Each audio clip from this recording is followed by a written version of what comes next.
기도하겠습니다. 은혜가 풍성하신 하나님, 복된 주일을 말씀 중심, 예배 중심으로 지내게 하시고 이 가운데 하나님의 영광을 바라보며 기뻐할 수 있게 하시니 감사합니다. 부활의 주님, 영광의 주님을 향한 우리의 산 소망이 날마다 깊어지게 하시고 하나님을 사랑하며 하나님을 경외하는 믿음의 결단이 날마다 커지게 하여 주옵소서. 그래서 우리의 범사를 통해 하나님의 살아계심과 은혜 베푸심이 온 이웃과 가족들에게 전해지는 역사를 보게 하시고, 그래서 우리 주변에 있는 모든 이들이 주를 영접하고 주께 돌아오는 역사도 보게 하여 주옵소서. 이 시간 하나님의 말씀을 받고 또 하나님 앞에 신실하게 살기로 결단하기 원하오니 예배 가운데 함께하는 우리 중앙의 모든 가족들 예배자들에게 크신 은혜와 성령의 충만함을 허락하여 주옵소서. 감사드리고 살아계신 예수님의 이름으로 기도하옵나이다. 아멘. 오늘 본문을 보면은 이제 기적에 관련된 내용 많이 나옵니다. 옥터가 흔들린다고도 하고, 옥문이 열려지기도 하고, 귀신이 쫓아나가는 내용도 나오고, 다양한 기적이 나옵니다. 그런데 이 기적은 물론 하나님께서 은혜 가운데 주신 선물입니다. 이것은 사람이 간절히 구하고 바란다고 될 문제가 아닌 하나님께서 하나님의 때에 하나님의 방법으로 하나님의 크신 주권과 역사 안에 주시는 하나의 선물입니다.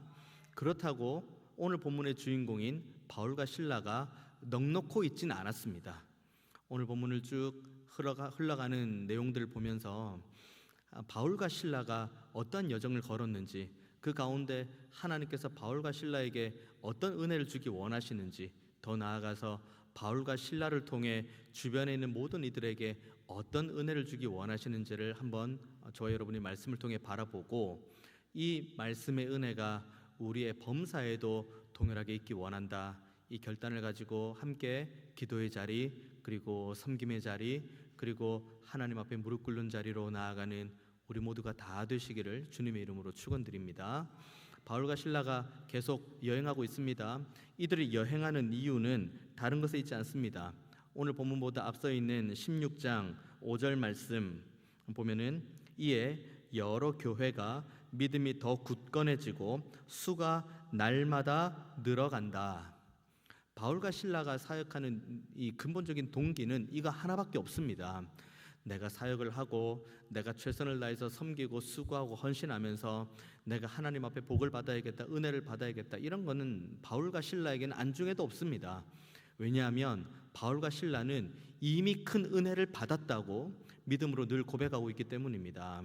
바울 어떻습니까? 우리 모두가 다 알고 있죠. 예수님 믿는 이들을 오히려 잡아가두고 예수님 믿는 이들을 오히려 핍박했던 그런데 그 사람을 사도로, 그리고 그 사람을 교회의 지도자로 세우신 것이 하나님의 은혜라는 것을 그 누구보다 바울 자신이 가장 잘 알고 있습니다. 그러니까 바울은 그의 모든 사역, 그가 말하는 것, 그가 설교하는 것, 그가 남의 덕을 생각하며 헌신하는 것, 수고하는 것, 봉사하는 것, 모든 것들은 다 나를 위해서가 아닌 하나님의 영광을 위해서, 그리고 주의 몸된 교회를 위해서 한다라는 것이 오늘 본문에 나오는 내용이죠. 그렇게 바울과 실라가 그렇게 쭉 전도 여행을 합니다. 그런데 그 가운데 6절의 말씀 보면은 성령이 아시아에서 말씀을 전하지 못하게 하시거늘 그들이 부르기아와 갈라디아 땅으로 다녀갑니다. 아시아에서 말씀을 전하려고 하는데, 바울과 실라가 아시아에서 말씀을 전하려고 하는데 그것을 누가 막는다고 합니까? 성령께서 막았다고 이야기를 합니다. 우리는 이 대목에서 그렇게 생각할 수도 있죠. 아니, 내가 범죄를 저지르는 것도 아니고 내가 중대한 죄를 짓는 것도 아닌데 어떻게 성령께서 내가 이 지역을 섬기고 내가 이 지역에 말씀을 전하기 원하는데 이걸 어떻게 성령께서 막을 수가 있나? 라고 생각할 수 있습니다. 그런데 그 다음에 또 7절에 또 뭐라고 이야기합니까? 무시아 앞에 이르러 비두니아로 가고자 애쓰되 예수의 영이 허락하지 않는다. 그러니까 계속 바울과 실라는 자신들이 계획하고 자신들이 꿈꾸는 그 방향이 있고 지역이 있습니다. 거기에 가서 하나님의 말씀을 전하고 싶어요. 내가 만난 예수님, 내가 경험한 하나님의 큰 은혜, 내가 저기 가서 저 사람에게, 저 공동체에 내가 전해주길 원하는데 그걸 누가 계속 막냐면 뭐 예수의 영이라고도 표현되어 있고 여기 보면 성령이 막았다고 이야기를 합니다. 그리고는 9절의 말씀이 이렇게 나와 있죠. 밤에 환상이 바울에게 보이니 마게도냐 사람 하나가 서서 그에게 청하여 이르되 마게도냐로 건너와서 우리를 도우라 하거늘 바울이 그 환상을 보았을 때 우리가 곧 마게도냐로 떠나기를 힘쓰니 이는 하나님이 저 사람들에게 복음을 전하라고 우리를 부르신 줄로 인정함이러라. 계속 막으시는 거예요. 주님께서 바울과 실라의 모든 여정을 이렇게 막으시고는 오히려 바울과 실라가 생각하지도 못했던 이 지역을 향해서 하나님께서 가라고 그쪽 방향으로 계속 길을 여시는 겁니다. 이 말씀에 순종하는 것도 쉽지 않습니다. 왜냐하면 바울과 실라가 지금 죄를 짓기 위해서 아시아 지역을 가려고 하는 것이 아니었기 때문이죠. 아니 내가 말씀을 전하는데, 내가 복음을 전하는데 이게 왜 막히지? 그런데 이 말씀조차도 바울과 실라는 순종을 합니다. 그리고 다른 곳, 내가 전혀 생각하지 않았던 곳, 내가 전혀 꿈꾸지 않았던 곳, 나랑 전혀 상관이 없는 곳, 거기로 가서 바울과 실라를 향해 말씀을 전해라고 하는데 여기에 바울과 실라가 정말 말 그대로 아무런 군말이 없이 하나님의 말씀에 순종합니다. 쉬워 보이죠? 하나님께서 나에게 말씀만 쏙 주시면은 내가 순종할 수 있겠다고 우리 본문을 보면서 이렇게 쉬운 결정을 이라고 할 수 있지만 이 놀라운 순종을 하는 것은 높은 수준의 믿음이 아니고서는 순종할 수가 없습니다.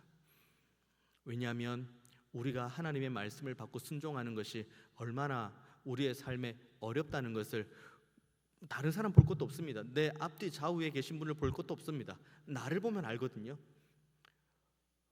하나님께서 나에게 언제 말씀을 주셨나? 하나님께서 나에게 언제 말씀해 주셨나? 여기 있지 않습니까? 여기 창세기 1장부터 요한계시록까지 주시는 하나님의 말씀, 이것보다 더 분명한 하나님의 말씀이 어디에 있습니까? 이것보다 더 주님의 피로 꾹꾹 눌러 담아 쓴 하나님의 말씀이 어디에 있습니까? 꿈을 통해서, 환상을 통해서 하경아 내가 너를 사랑한다, 이런 음성 들으면 너무 좋죠. 그런데 성경에 분명하게 나와 있는데요, 내가 너를 사랑한다, 내가 너에게 평안을 주기 원한다. 그런데 우리는 이 하나님의 말씀 앞에 우리가 너무 순종하는 것에 있어서 어려운 것을 우리들의 모습을 통해 봅니다. 하지만 바울과 실라를 보십시오. 내가 꿈꾸는 지역에서 사역하는 것이 아닌 하나님께서 여기 길을 틀어서 저기를 가라고 할 때도 순종하는 이 놀라운 믿음, 이 믿음이 저와 여러분에게 동일하게 있기를 원합니다. 꿈, 환상 다 좋아요. 기도할 때 갑자기 하나님께서 하경아 이렇게 해주시면 너무 제 심장이 저도 뛸 것 같긴 합니다. 그런데 이 꿈과 환상이 우리에게 있지 않기 때문에 나는 하나님의 말씀을 받은 적이 없어, 나는 하나님의 뜻이 무엇인지 모르겠어 라고 핑계할 수는 없습니다. 우리에게는 성경 66권이 있기 때문이죠. 그리고 신구약을 통해서 하나님께서 충분히 이 말씀을 깨달아 알 수 있도록 우리 안에 성령의 은혜도 주셨죠. 우리가 하나님의 뜻을 모른다? 거짓말입니다. 우리가 하나님의 말씀을 모른다? 거짓말입니다. 오히려 이게 더 정직한 말일 수 있을 것 같습니다. 하나님의 뜻을 아나, 하나님의 말씀을 아나 별로 안 듣고 싶고, 하나님의 뜻을 내가 알고 하나님의 말씀을 내가 알 수 있는 곳이 어디 있는 줄 아나 내가 안 가고 싶다. 이게 오히려 더 정직한 우리의 반응일 겁니다. 우리에게는 이 바울과 실라와 같은 이런 놀라운 순종이 있기를 원합니다. 주님께서 가라고 하시면 가는 거예요. 거기가 저기로 가면 안 될 것 같은데 그건 우리 생각이에요. 주님께서 가라고 하시면 가면 됩니다. 그러면 주님께서 그 길을 열어주실 거예요. 홍해를 가르신 주님, 요단을 가르신 주님, 여리고를 무너뜨리는 하나님, 그 외에 수많은 성경에 있는 모든 하나님의 그 생동감 있는 살아계신 인도하심, 전지전능하신 인도하심은 지금도 우리와 함께 하십니다. 하나님을 성경 안에 그냥 하나님이 그런 분이시지, 하나님이 이러셨지 라고 하나님을 저 멀리 책에 있는 내용의 주인공의 어디쯤인가로 치부하지 마시고 지금도 살아계시고 지금도 우리에게 말씀하시고 지금도 우리의 길을 가장 선한 길로 인도하기 원하시는 하나님의 말씀 앞에 순종하는 우리 모두가 다 되기를 원합니다. 자, 이렇게 순종을 합니다. 바울과 실라가 자신이 생각했던 그 지역과는 다른 지역을 향해서 하나님께서 인도하시는 대로 갑니다. 그러면 우리가 소위 생각하는 그 나름의 기대감이라는 게 있어요. 와, 내가 여기에서 사역을 하려고 했는데 하나님께서 이곳을 막으시고 저기로 가라고 하시면, 와, 여기에 얼마나 큰 역사가 있을까? 얼마나 큰 은혜가 있을까? 얼마나 놀라운 일이 있을까? 나름 기대하죠. 나름 기대합니다. 그런데 오늘 본문에 무슨 일이 벌어집니까? 처음부터 큰 기적이 벌어집니까? 놀라운 일이 벌어집니까? 막 수만 명이 그 설교 한 편을 듣고 막 회개하고 하나님 앞에 꼬꾸라지는 내용이 오늘 본문에 나옵니까? 기껏 정말 주님의 말씀, 그 주의 영을 따라서 주의 말씀의 인도하심을 따라 갔는데 기껏 만난 사람이 귀신 들린 여종입니다. 귀신 들린 여종 만납니다. 뭐지? 내가 생각했던 그림하고 좀 다른 그림인데, 뭔가 수많은 사람이 모여있고 내가 여기서 거룩하게 성경을 펼치고 하나님의 말씀을 딱 전하면은 수많은 사람들이 회개하는 그런 걸 꿈꿔야 되는데 귀신 들린 여종 웬 말이지? 그런데 귀신 들린 여종이 또 뭐라고 이야기를 합니까? 오히려 바울과 신라에 대해서 아주 명확한 정의를 내려주죠. 17절 말씀, 그가, 이 귀신 들린 여종이에요. 그가 바울과 우리를 따라와 소리질러 이르되 이 사람들은 지극히 높은 하나님의 종으로서 구원의 길을 너희에게 전하는 자라 하며. 틀린 말입니까? 맞는 말이죠. 하나님께서 바울과 신라를 보내신 이유는 바로 여기 17절에 있는 말씀이 맞는 말씀이에요. 그런데 이 말씀이 지금 누구 입 밖으로 나가는 겁니까? 귀신 들린 여종의 입 밖을 통해서 나가는 거예요. 바울과 신라는 이때 당시 분위기 자체가 하나님의 복음을 마음껏 전하고 그 복음을 마음껏 받고 내 종교의 생활에 자유가 있고 그런 개념이 아니에요.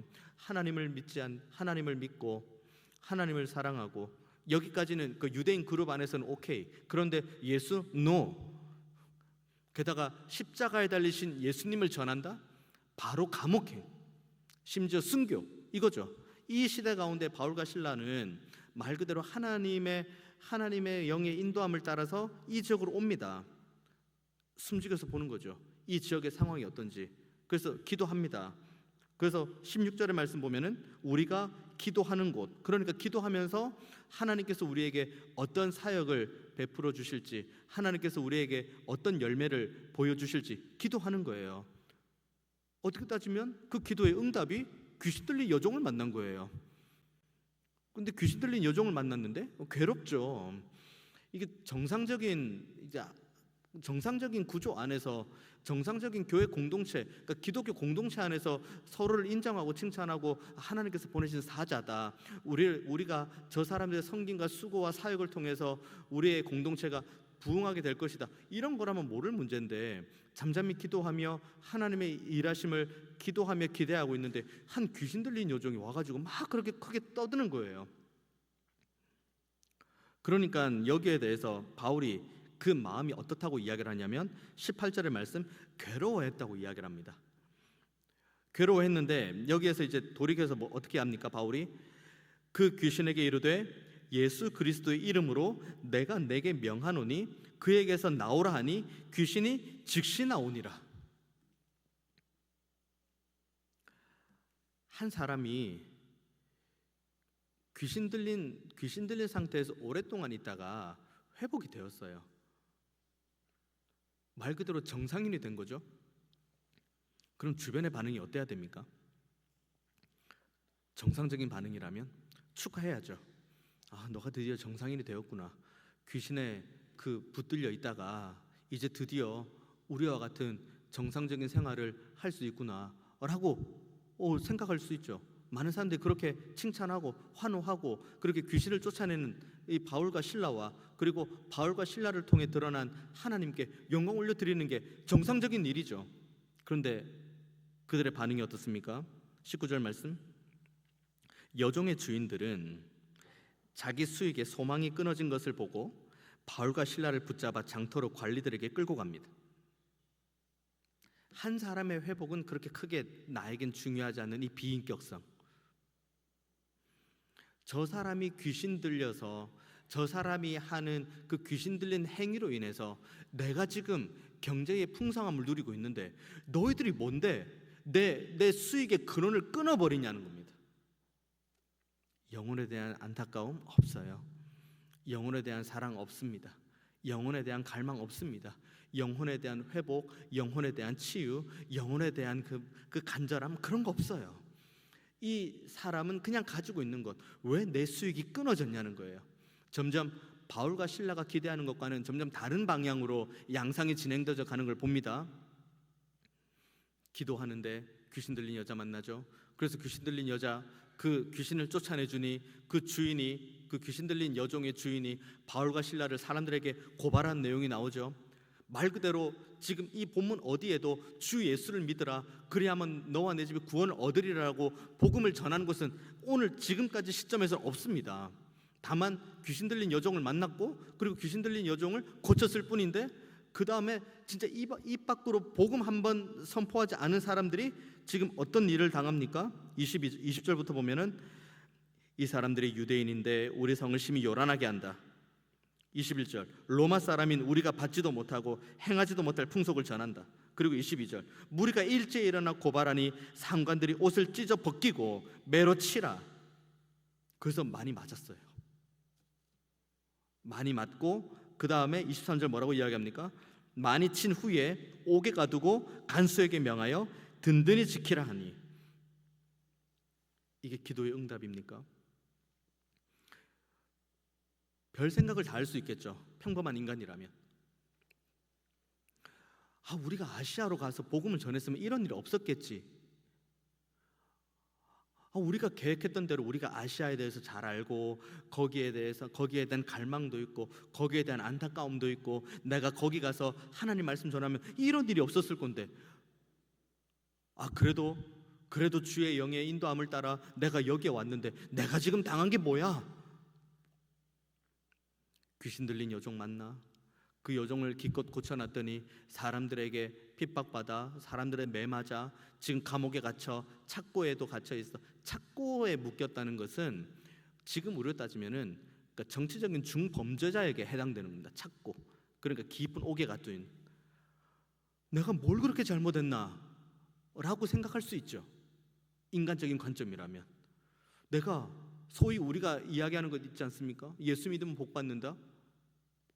그런데 우리의 범사에 약간의 고난이 찾아오고 약간의 어려움이 찾아오고 약간의 억울한 일이 찾아오면 단번에 우리 머릿속에 들어오는 생각이 무엇입니까? 아니, 예수 믿으면 복 받는다며, 예수 믿으면 모든 것이 형통하다며, 예수 믿으면 모든 것이 다 잘 된다면서. 그런데 이 고난을 어떻게 설명해? 이 눈물은 어떻게 설명해? 이 애통함을 어떻게 설명해? 이것이 우리 인간이 가지는 한계입니다. 이 모든 것들을 통해서 우리에게 부어주기 원하시는 하나님의 은혜가 이만큼 있는데 우리는 그걸 못 보죠.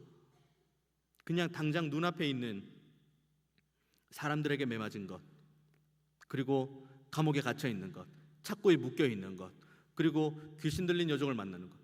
하나님, 제가 기도했는데 이 기도의 응답이 이겁니까? 기도의 응답이 매맞는 겁니까? 기도의 응답이 감옥에 갇히는 겁니까? 기도의 응답이 귀신 들린 여자 만나는 겁니까?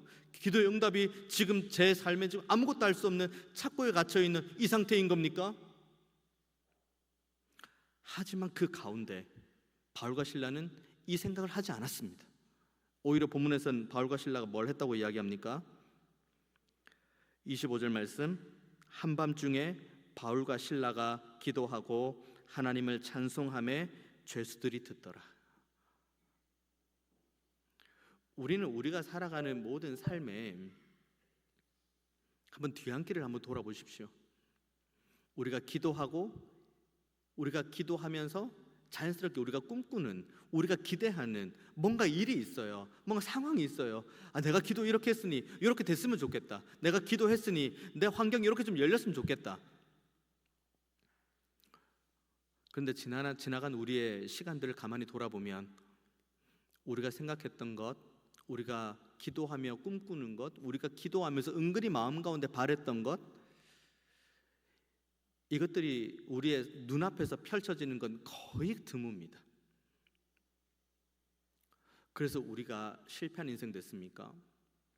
그래서 우리가 소망이 없는 인생이 됐습니까? 그래서 우리가 하나님 앞에서 완전히 망한 인생이 되었습니까? 지나고 나면 우리의 고백은 늘 찬송가 301장입니다. 지금까지 지내온 것 주의 무슨 은혜요? 작은 은혜가 아니라는 거예요. 당장 우리는 너무 연약해서 양이에요, 양. 당장 이 눈앞에 보이는 이것만을 바라보니까 우리의 세계가 이 앞에 머물러 있는 세계예요. 언덕을 넘어 창파에 배 띄워 저 멀리까지 가는 그 시선이 없는 상태에서 우리는 이 양의 이 시선 안에 우리의 세계가 너무 협소한 이 상태에서 우리가 바라는 것, 그것이 이루어지지 않았기 때문에 우리는 불행한 사람입니까? 하나님께서 그렇게 우리가 은근히 이 세상 안에서 꿈꾸는 걸 하나씩 깨고 하나씩 부수시고 하시면서 우리의 시선을 점점 넓혀 가십니다. 그 세계에 머물러 있지 말라고.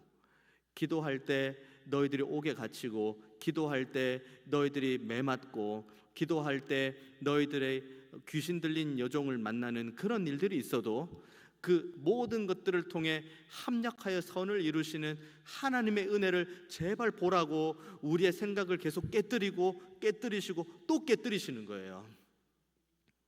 한 번 더 바꿔서 생각해 봅시다. 우리가 기도하면서 은근히 생각했던 거 있잖아요. 우리가 기도하면서 은근히 이렇게 됐으면 좋겠다고 하는 것, 그것들이 이루어지면 우리의 삶이 지금 형통해져 있을까요? 열이면 열, 백이면 백, 지금 저와 여러분 마주보고 있지 못할 겁니다.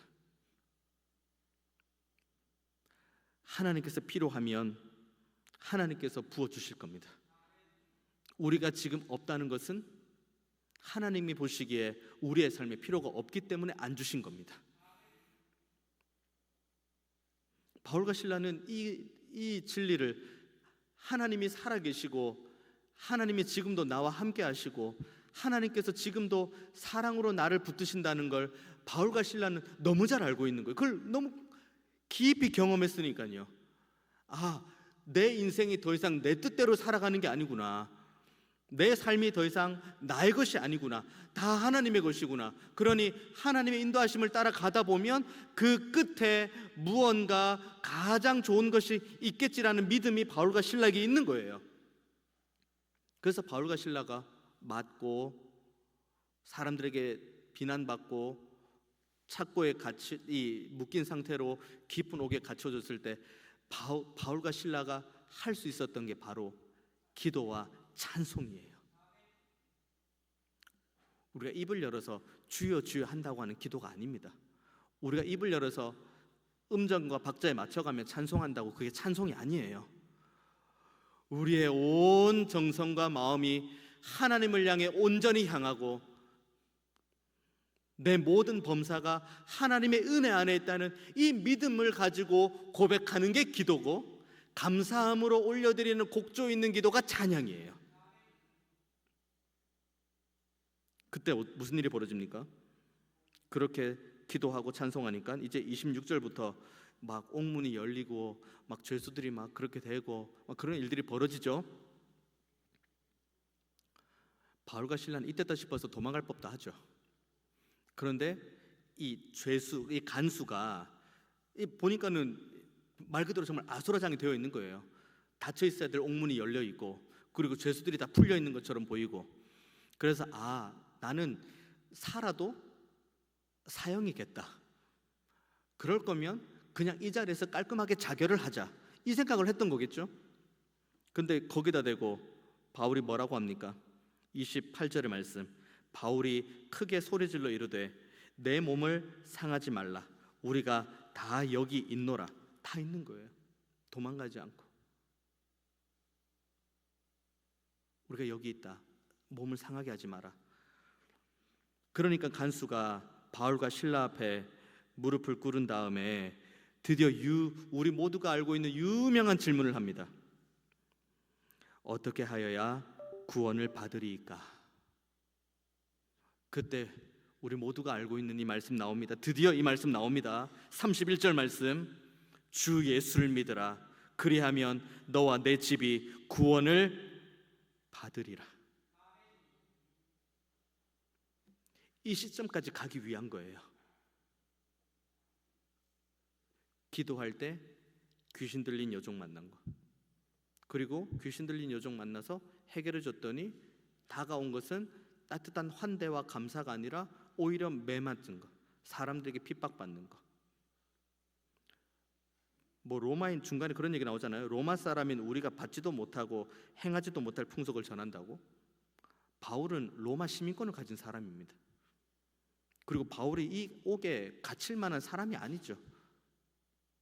바리새인 중에 바리새인이고 로마의 시민권자를 가지고 있고 율법으로는 철저하게 하나님의 말씀을 온전하게 알고 있는 사람이고, 하지만 그 시간들을 묵묵하게 지냅니다. 왜요? 기도했으니까요. 기도했으니까 기다리는 거예요. 내가 기도하고 이 기도에 하나님께서 응답해 주실 거라는 믿음이 있으니 그냥 그 시간들을 묵묵히 그냥 견뎌 나가는 겁니다. 귀신 들린 여종이 나를 괴롭게 해도, 그 여종을 쫓아내서 사람들의 핍박을 받아도, 그래서 사람들한테 정말 심하게 매질도 당해도, 옥에 갇혀도, 착고에 있는 상태로 깊은 감옥 속에 그렇게 소망이 없는 것처럼 보이는 가운데 있을 때에도 모든 순간순간이 기도의 응답이었다고.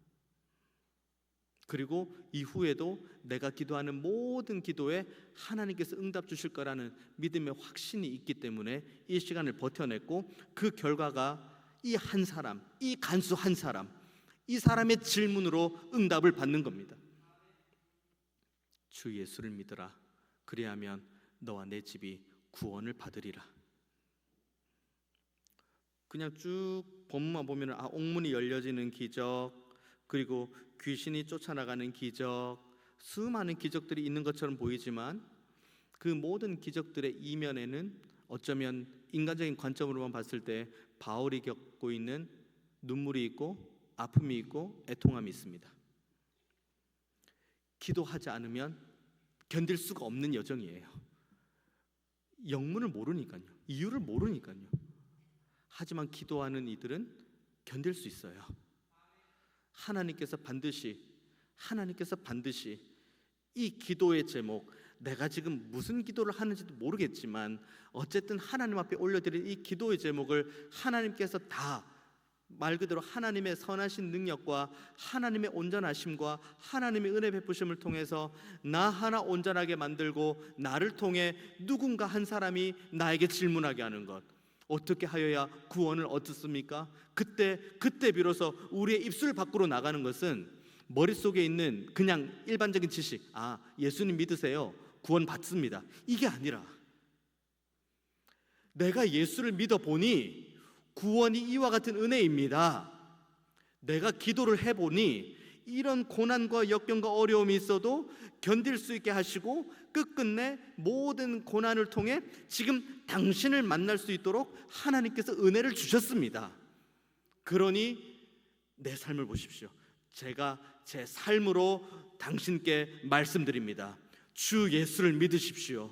그리하면 당신과 당신의 가정이 구원을 받을 겁니다. 액자 많이 있어요. 주 예수를 믿으라. 그리하면 너와 내 집이 구원을 받으리라. 액자 많이 있습니다. 글귀 많이 있어요.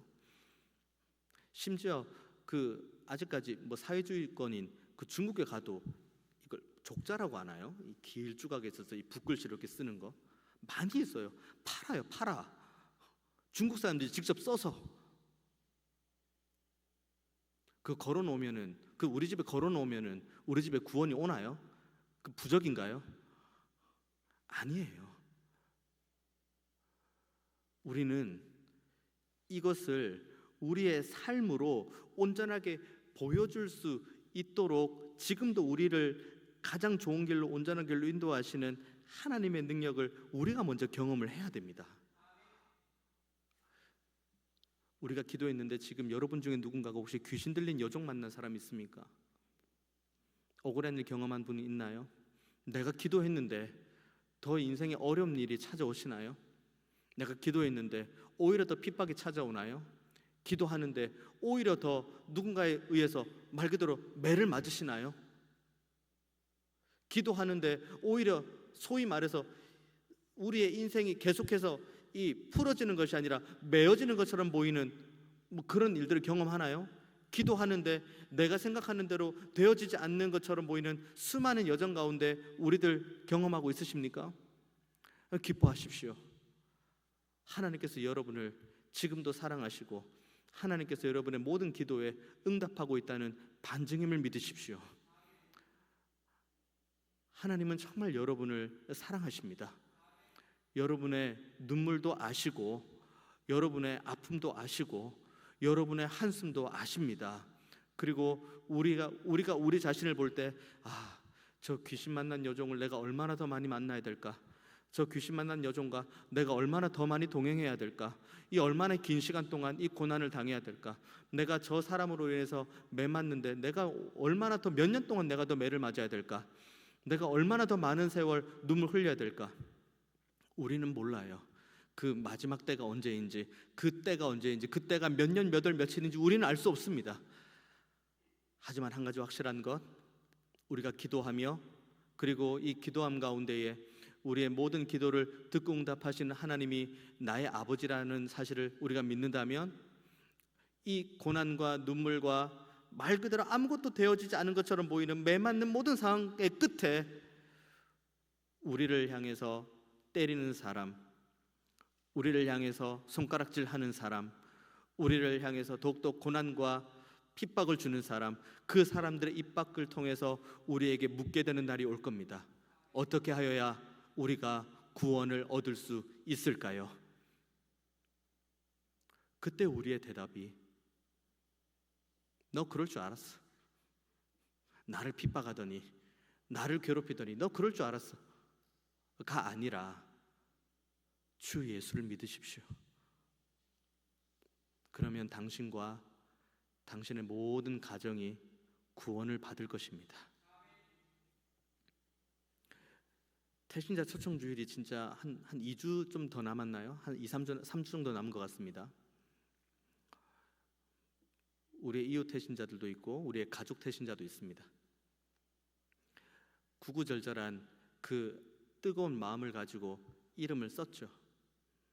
특히 우리가 품고 우리가 가지고 있는 가족 태신자, 포기할 수도 없는데 그런데 또 언제 돌아올까에 대한 그 막막함.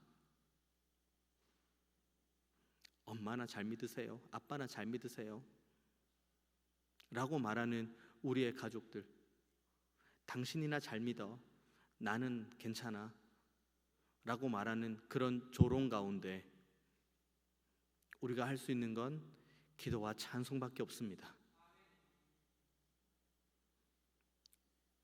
그들이 때리면 맞아야죠. 그들이 우리에게 조롱을 하면 그 조롱과 수욕과 모욕도 다 받아야죠. 이것이 기도의 응답입니다. 그런 험난한 세월을 하나님과 함께 동행하면 우리는 그 어디에서나 바로 이곳이 하나님의 나라라고 믿음으로 고백할 수 있습니다. 포기하지 마십시오. 낙심하지 마십시오. 중간에 여러 귀신 들린 여종 만나고 두드려 맞고 옥에 갇히는 그런 여러 여정들이 있는 것처럼 보일지라도 여러분 포기하지 마십시오. 그 마지막 종국은 주 예수를 믿는 입술이 하나님을 향해 온전히 찬양하는 바로 그때라는 사실을 한시도 잊지 마시고